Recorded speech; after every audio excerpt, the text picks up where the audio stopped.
ಮುಂದೆ ಯಾವುದೇ ಫೋಟೋ ಅಂದ್ರೆ ಏನ್ ರಾಜಾತಿಥ್ಯ ಕೊಟ್ಟಂತ ಒಂದು ಫೋಟೋ, ಅಲ್ಲಿ ಲಾನ್ ಅಲ್ಲಿ ಕುತ್ಕೊಂಡು ಕಾಫಿ ಕುಡಿಯೋದು, ಸಿಗರೆಟ್ ಸೇದೋದು ಅಂಥದ್ದೇನಾದ್ರೂ ಹೊರಗಡೆ ಬಂದ್ರೆ ಆಗ ಜೈಲು ಅಧಿಕಾರಿಯ ಮೇಲೂ ಕೂಡ ಕ್ರಮ ಆಗಬೇಕು. ಇನ್ನೊಂದ್ಸತಿ ಈ ತರದ ಫೋಟೋ ವಿಡಿಯೋ ಏನಾದ್ರೂ ಹೊರಗಡೆ ಬಂದ್ರೆ ಆಗ ಗೃಹ ಇಲಾಖೆಯನ್ನ ಕೂಡ ಸುಪ್ರೀಂ ಕೋರ್ಟ್ಗೆ ನಾವು ಕರೆಸಬೇಕಾಗತ್ತೆ.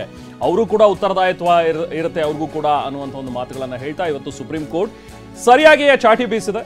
ಒಂದು ಹೈಕೋರ್ಟ್ನ ತೀರ್ಪು ತರಾತುರಿಯಲ್ಲಿ ಎಲ್ಲೋ ಧಾವಂತದಲ್ಲಿ ತೀರ್ಪನ್ನು ಕೊಡಬೇಕು ಅನ್ನುವಂಥ ಒಂದು ನಿಟ್ಟಿನಲ್ಲಿ ಕೊಟ್ಟಿರುವಂತಹ ತೀರ್ಪು ಇದಾಗಿತ್ತು. ಸೊ ಹಾಗಾಗಿ ದೋಷಪೂರಿತವಾಗಿದೆ, ಟೆಕ್ನಿಕಲಿ ಕೂಡ ಸಾಕಷ್ಟು ತಪ್ಪುಗಳು ಈ ಆದೇಶದಲ್ಲಿ ಇವೆ ಅನ್ನುವಂಥದ್ದನ್ನ ಸುಪ್ರೀಂ ಕೋರ್ಟ್ ಇವತ್ತು ಹೇಳಿದೆ. ಸೊ ನೋಡಿ, ಇದೇ ಫೋಟೋ ಐ ಥಿಂಕ್ ನಾವು ಯಾವೆಲ್ಲ ಕಾರಣಗಳು ದರ್ಶನ್ಗೆ ಮುಳುವಾಯ್ತು ಅನ್ನುವಂಥದ್ದನ್ನ ನೋಡ್ತಾ ಹೋದ್ರೆ ಇದು ಒನ್ ಆಫ್ ದ ಮೇನ್ ಪ್ರಮುಖವಾದಂತ ಕಾರಣ. ಈ ರೀತಿ ಲಾನಲ್ಲಿ ಕೂತ್ಕೊಂಡು ಆರಾಮಾಗಿ ಚೇರ್ ಹಾಕೊಂಡು ಸುತ್ತಮುತ್ತ ರೌಡಿ ಶೀಟರ್ಗಳ ಜೊತೆಗೆ ಕಾಲ ಮೇಲೆ ಕಾಲ ಹಾಕೊಂಡು ಸಿಗರೇಟ್ ಸೇದೋದಿದೆಯಲ್ಲ, ಇದು ನೀವು ಹೇಳ್ತಾ ಇದ್ರಿ ಎಚ್ಚರಿಕೆ ಅಂತ ರೆಹಮಾನ್. ಇದು ಎಚ್ಚರಿಕೆ ಅಲ್ಲ, ಇದು ಸುಪ್ರೀಂ ಕೋರ್ಟ್ ಕೊಟ್ಟಿರುವಂತ ತಪರಾಕಿ ಕಪಾಳ ಕೊಡ್ದಿದೆ, ಇಡೀ ವ್ಯವಸ್ಥೆಗೆ ಕಪಾಳ ಕೊಡ್ದಿದೆ. ನಿಮ್ಮ ಯೋಗ್ಯತೆ ಇಷ್ಟು ನೋಡಿ ಅಂತ.